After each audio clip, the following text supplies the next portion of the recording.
శభాష్ పవన్ కళ్యాణ్! నిజంగా నువ్వు తీసుకున్న వ్యూహం ఎంత పెద్ద సక్సెస్ అయిందంటే ఆంధ్రప్రదేశ్ రాష్ట్రంలో నువ్వు వేసిన అడుగు అది దేశం మొత్తం మీద నేషనల్ ఛానల్స్‌లో ఒక ఉదాహరణగా, ఒక ఎగ్జాంపుల్‌గా చెప్తున్నారంటే ఆహా! ఎంత గొప్ప విషయం అండి అది. మొన్న జాతీయ పార్లమెంట్ మెంబర్ల కోసం ఇండియా టుడే ఛానల్‌లో వాళ్ళు చెప్తున్నప్పుడు వాళ్ళు చెప్పారు. ఇండియా కూటమి కట్టింది గానీ, పవన్ కళ్యాణ్ లాగా త్యాగం చేయలేదు ఎవరు. అందరూ ఇగోయిజం పోయారు. ఎక్కడా కలిసికట్టుగా లేరు. కలిసి పోటీ చేయలేదని చెప్తుంటే, పవన్ కళ్యాణ్ లాగా చేసుంటే, పవన్ కళ్యాణ్ తగ్గి అతను యాక్చువల్‌గా 40 స్థానాలు పోటీ చేసి గెలవగలడు. కానీ జగన్మోహన్ రెడ్డి ఓడించాలనే ఒకే ఒక కృత నిశ్చయంతోటి ఉన్నాడు. ఉండి దానికోసం అతను ఫలితం తీసుకురావడం కోసం తెలుగుదేశం పార్టీతో పొత్తు పెట్టుకున్నాడు.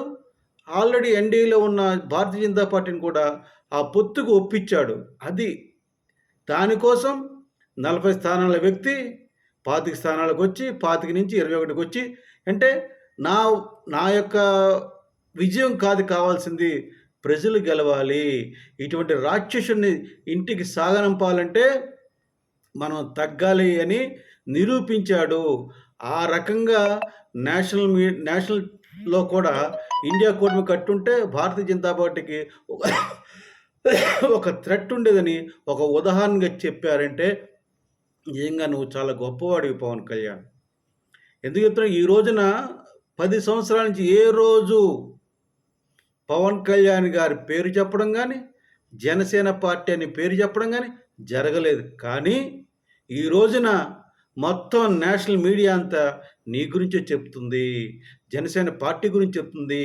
నీ మీటింగ్‌లకు జనం యువత ఎలా వస్తున్నారు, యువత ఏమి ఆశించకుండా నిన్ను నమ్మి నిన్ను ఎలా ఫాలో అవుతున్నారు, ఆ భయంకరమైన విపరీతమైన జనం, ఆ ర్యాలీలు, ఆ ఊరేగింపులు చూసి రాజ్‌దీప్ సర్దార్‌సి కూడా ఇండియా టుడే ఆయన కూడా ఆశ్చర్యపోయాడు. అలాగే ఎన్‌డీటీవీ ఛానల్స్ ఎంతోమంది వచ్చారు, ఇంటర్వ్యూ తీసుకున్నారు. వాళ్ళు మీ ర్యాలీతో మీతో కొనసాగారు. వాళ్ళందరూ ఆశ్చర్యపోయారు. ఏంటిది ఇంత పెద్ద సమూహం ఎవరు పడినా సరే మేము ఇంతవరకు ఈ రాజకీయ నాయకుల్లో ఏ రాజకీయ నాయకుడికి ఇటువంటి ఫాలో చూడలేదు మేము. ఈ స్పందన చూడలేదు. ఈ ర్యాలీ చూడలేదు అని వాళ్ళు చెప్తున్నట్టు గొప్పగా నేషనల్ మీడియాస్‌లో. అది పవన్ కళ్యాణ్ గారు మీకున్న ఫాలోయింగు.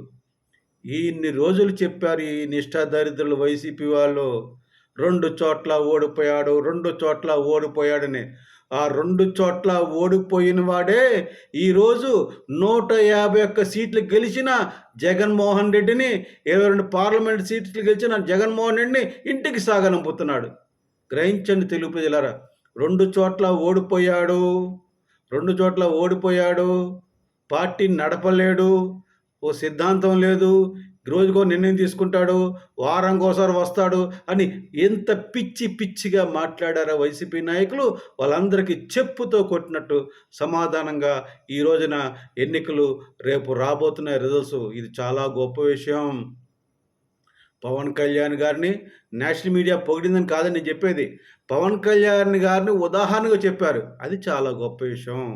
ఎవరైనా ఒక మనం అనుకున్నది సాధించాలి అంటే ఖచ్చితంగా మనం ఆ దిశగా అడుగులు వేయాలి.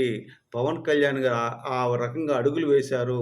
అందులో ఆంధ్రప్రదేశ్ ప్రజలు బాగుండాలి. ఈ రాక్షసుడు ఉండగా ప్రజలు బాగుపడరు. ఉద్యోగాలు రావు. వాళ్ళకి భవిష్యత్తుకు బాటలు పడవు. భద్రత లేదు. ఆడపిల్లలు మాయమవుతున్నారు. వాళ్ళు సురక్షితంగా ఉండాలంటే ఖచ్చితంగా ఈ జగన్మోహన్ ఇంటికి సాగనంపాలని ఒకే ఒక్క ఆలోచనతోటి ఎప్పుడో మార్చి 2022లో మార్చి 14 తారీఖున నేను ప్రతిపక్ష ఓటు చీలనివ్వనని దానికి కట్టుబడి ప్రజలకు ఒక సందేశం ఇచ్చి ప్రజల్లో ప్రతిపక్ష ఓటు చీలకుండా చేయడం కోసం ఆయన పవన్ కళ్యాణ్ గారు జైలుకి వెళ్ళి చంద్రబాబు నాయుడు గారిని కలిసి ఎవరూ ఊహించలేదు. ఎంతోమంది ఎవరు ఊహించుకోలేదు. పవన్ కళ్యాణ్ గారు మాత్రం ఖచ్చితంగా తెలుగుదేశం పార్టీతో నేను కలిసి వెళ్తున్నానని ప్రకటించగానే ఈ యొక్క వైసీపీ పార్టీల గుండెలు రాయి పడిపోయింది.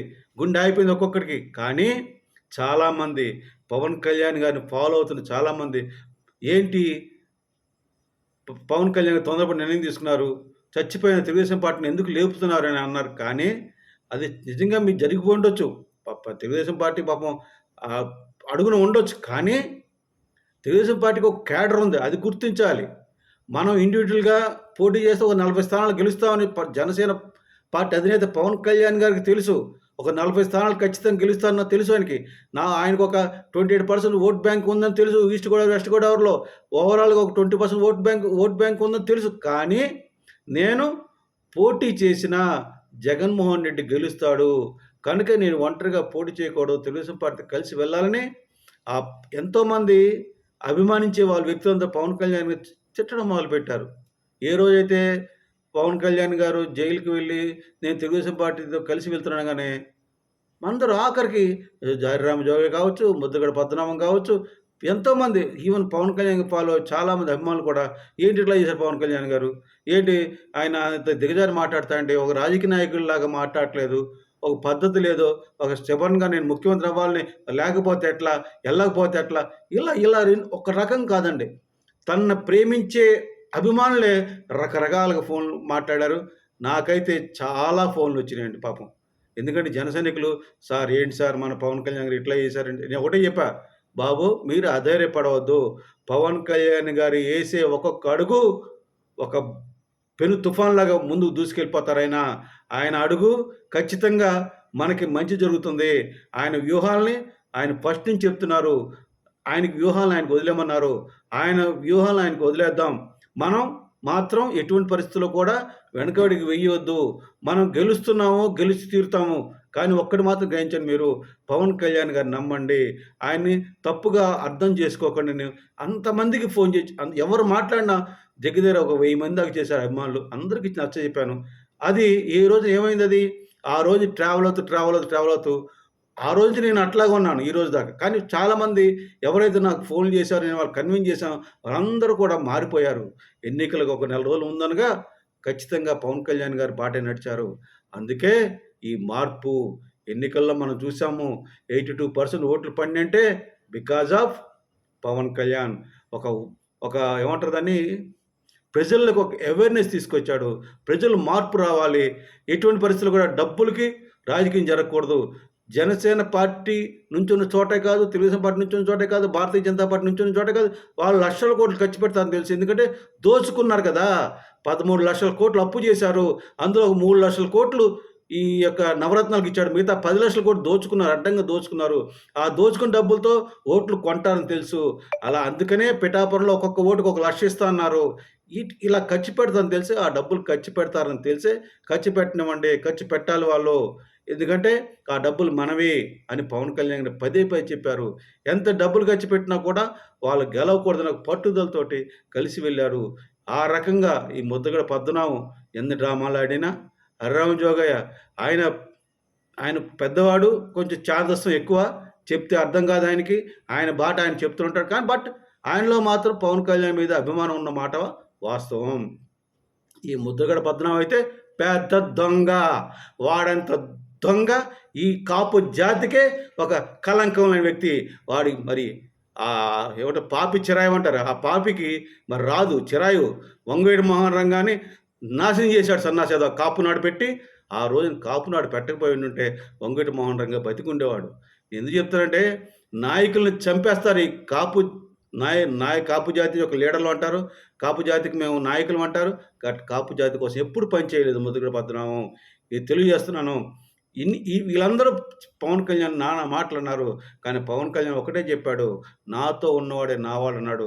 ఆ రకంగా ఎంతోమంది ఆయన కోసం ఉన్నారు, పాటుపడ్డారు. నిజంగా ఆ పాటుపడడం వల్ల ఇంత విజయం సాధించింది. ఈరోజు నేషనల్ మీడియా చెప్తుంది. నేషనల్ మీడియా కాదండి, ప్రపంచం అంతా పవన్ కళ్యాణ్ గారి ఎన్నికల వ్యూహం గురించి అందరూ మెచ్చుకుంటున్నారు. అతని పట్టుదలకి మెచ్చుకుంటున్నారు. అతను స్థానం తగ్గినా కూడా, అతను ఎన్నో సీట్లు తగ్గించుకున్నా కూడా ఎందుకు గెలవాలి, జగన్మోహన్ ఇంటికి పంపించాలని ఉద్దేశం చేసినందుకు అందరూ మెచ్చుకున్నారు. అందులో నిజంగా ముఖ్యంగా నేనైతే నాకే చాలా ఆనందంగా ఉంది నాకు. ఎందుకంటే ఇన్ని సంవత్సరాలు పట్టింది పవన్ కళ్యాణ్ గారిని ప్రజలు అర్థం చేసుకోవడానికి, ప్రజలు రిసీవ్ చేసుకోవడానికి. అయినా లేట్ అయినా పర్లేదు. ఇప్పటికైనా నమ్మారు ప్రజలు. ఇక ప్రజలందరూ ఆంధ్రప్రదేశ్ ప్రజలందరూ బాగుంటారు. ఖచ్చితంగా చెప్తున్నానండి. ఆంధ్రప్రదేశ్ ప్రజలు బాగుంటారు. అభివృద్ధి చెందుతాం మనం. మనకు ఉద్యోగాలొస్తాయి, ఇండస్ట్రీలొస్తాయి. చక్కగా పరిపాలన సాగుతుందని మీ అందరికీ తెలియజేస్తూ విరమిస్తున్నాను. జై జనసేన. భారత్ మాతాకి జై. జై హింద్.